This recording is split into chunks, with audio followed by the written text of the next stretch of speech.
It's Monday, and this is Slash Pizza.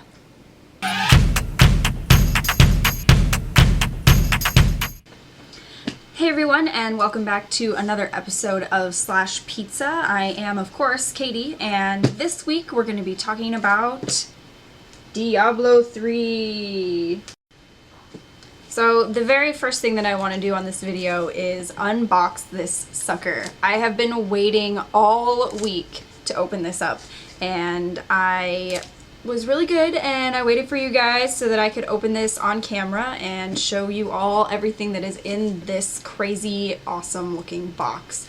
So I've got an X-Acto knife and I'm going to crack this sucker open. So let's open this up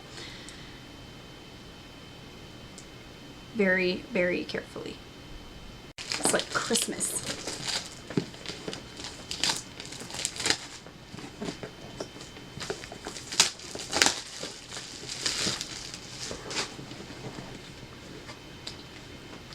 Alrighty, so this is the little thing that came on the back of the box, and it just tells you everything that's in it. So we've got a behind the scenes DVD, a soundtrack, an art book, the game, of course, and a USB Soul Stone, and some exclusive in-game content. And if you've been playing as much as I've been playing, you've probably maybe seen some of your friends with these awesome, crazy looking wing things, which are really flippin' cool looking. So this is the art book that's included in the Collector's Edition, and it is by far my favorite part of every Blizzard Collector's Edition because their art is just so awesome. So I'm going to show you a couple of things in here that I've already earmarked because they're really flippin' cool. So the first thing I want to show you is the monk.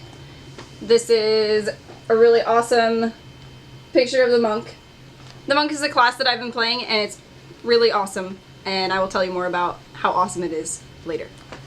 This is Tyrael, and he's a pretty important character, and I just think this artwork of him is really awesome.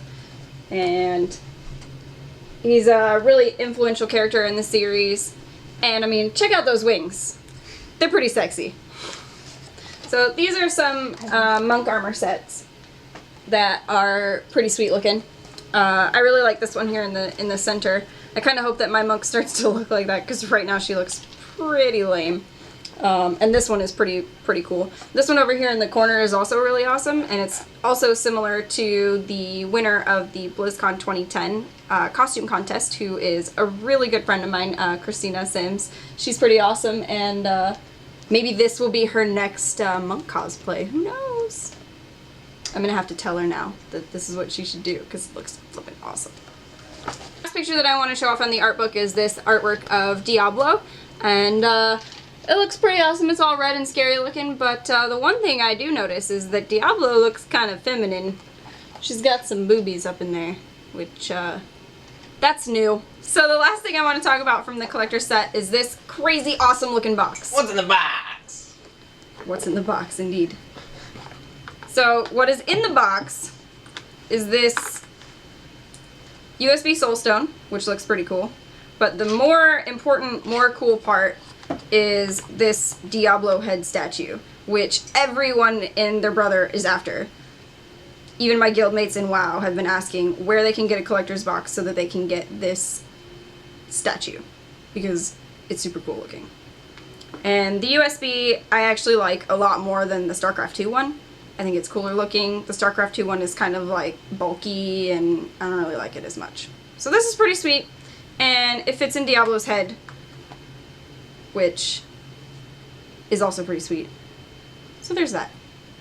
Now that we've talked a little bit about what's in the collector's set box, let's talk a little bit more about the actual game itself.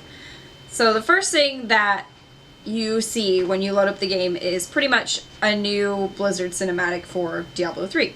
And let me just say that every time Blizzard does a new cinematic for something, they outdo themselves every time. Every cinematic is more amazing than the last one. And really, at this point, like, where's your movie, guys? Why have you not made a film yet? Because every single cinematic that they do just gets better and better and better every single time, and they just need to make a movie already. I mean, come on, who doesn't want Blizzard to make a movie? Another thing that I have really been enjoying about Diablo 3 is the storyline. And the reason is because even though I didn't play Diablo 1 or Diablo 2, it's really easy to follow. And I have also been told that it is cohesive with the other two games' storylines.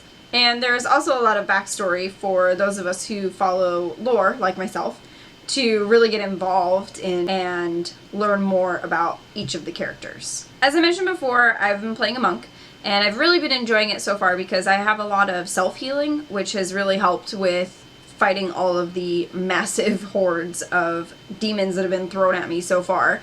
And the reason I'm really enjoying it is because in WoW, I play just a healer, and I don't really get to hit things, and with a monk, I get to like punch and kick all of the things, which is so much fun. But I also get to heal, which is really cool. So it's a combination of things that I really enjoy, where I get to, you know, run up and beat the crap out of everything, but I can still heal and keep myself and my group mates alive, which I think is really, really cool. So far I've been playing mostly solo, and in the solo games you get some followers that are meant to kind of help you out killing all of the demons. And I've really only played with the Templar, but there are well, so far I haven't actually finished the game yet. So far I only have 3 followers, and that's the Templar, who seems kind of like a Healy warrior type guy, and then there's also the Scoundrel, which is like a roguey, like stabby, shoot things with a bow type dude, and then the Enchantress, which is a caster. She's kind of like a wizard. So far I've really only played with the Templar, mostly because I just really like his skill set. He's able to kind of like heal and taunt mobs off of me, so that has been really helpful so far. And I really feel like it adds kind of an interesting dynamic to the game, because they make small talk with your hero. They kind of just say random things. Like one time I was tabbed out of the game, and when I came back in to continue playing, my Templar actually said, "How do you expect me to help you if you're just standing around all day?" Which gave me a really big chuckle. I thought that was pretty funny. And as I've heard, apparently the followers in Diablo 2 weren't really as dynamic. They didn't really converse with your character at all. They were kind of boring. They were just kind of there as like a meat shield. They weren't really as interesting. So far, the Templar has really helped out a whole lot, and I can't imagine playing the whole game just your hero as a solo. The other thing about the followers is that they each have their own skill set, and they're similar to hunter pets in WoW, where you can kind of pick and choose the different abilities that they each have. So each tier of abilities has 2 different ones that you can pick from, and you just kind of pick and choose based on what you think might be good, or what you think you might be able to use. And you can always just reset it at any point as well and pick a different one if you feel like, okay, well, this particular skill didn't work out so great, so I'll try this other one instead. But in addition to that, each hero has their own skill set, and it's, from what I've heard, it's a lot more developed than the skills from Diablo and Diablo 2. What's really cool about the different skills that your hero can choose is that each one has different runes that you can pick from. And the runes are similar to the glyphs in WoW, where each rune gives your specific skill a different effect, sort of. So like, for example, I have a skill called Seven-Sided Strike, which when I cast it, I can hit a creature from 7 different sides. And one of the runes is it adds an additional 2 strikes, so I get 9 strikes instead of 7.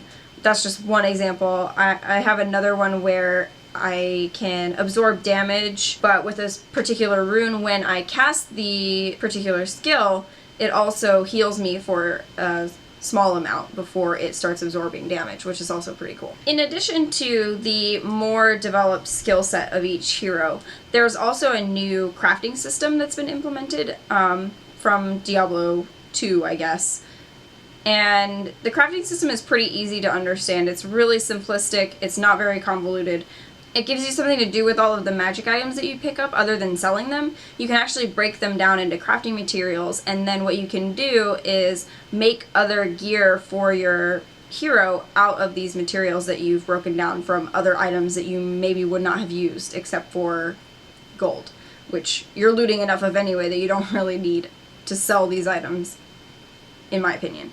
So the crafting system is pretty cool. It's a lot more simplistic than, say, something like WoW, but for someone who's never played Diablo at all, and for someone who's not really interested in crafting a whole lot, it's pretty easy, and I've actually been using it quite a bit to gear up my character when I haven't really been looting a whole lot of items for my character. So it's been really helpful so far. And the gems, as I understand it, the gems have always been in the Diablo games, but I'm not sure if this is true or not, but you can actually level up your gem cutter guy person, and you can get better and higher level gems just from crafting them. You don't have to loot them at all. So that seems pretty cool as well.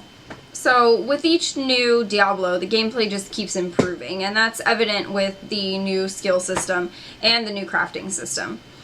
In addition, what I really feel like is a great way to keep the game playable even after you've played through the whole thing is that each area randomizes every time that you go into it. So the monsters are going to be in a different place every time, the loot is going to be in a different place every time, and even the dungeons are not going to necessarily be laid out exactly the same way every single time you go into them. So that's really cool. So even once you've played through the whole game up to level 60, you can even still go back to these areas where you won't know where you are anymore because it's not necessarily the same every single time. One more thing that I've really been enjoying is the grouping system. The quick join system is really, really convenient. So anytime from the game menu, I can just kind of click on one of my friends' names, click join their game, and I'm there. I don't have to worry about trying to port to them or trying to find them or trying to like go to a dungeon and figure out where the heck they are. I can just port into their game. I'm right there with them, right in the thick of whatever they're doing. And it makes it really easy to join up with your friends. So you don't have to worry about maybe being in a different level than your friend, or maybe you've already finished the normal mode and you're already onto nightmare mode, but your friend is having trouble in normal mode. So you can just quick join their game, help them out with whatever they're doing, and then, move on to something else, which is really, really convenient for anyone that wants to play co-op, because if I had to wander around and find my friends, I think I would be less inclined to actually group up than I am now, where I can just quick join a game and it's no big deal.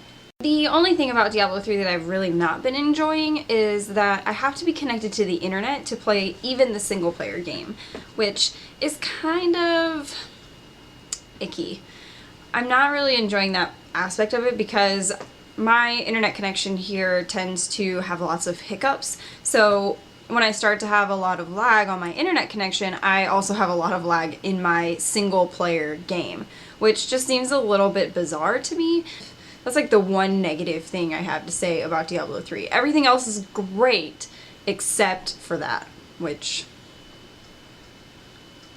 So from what I've heard, Diablo 3 has really kept the feel of the other Diablos while still bringing in a lot of new features that have really hooked a lot of people in. Especially someone like me who hasn't actually played Diablo before. The game has been really, really fun and just so enjoyable, and I'm definitely going to keep playing.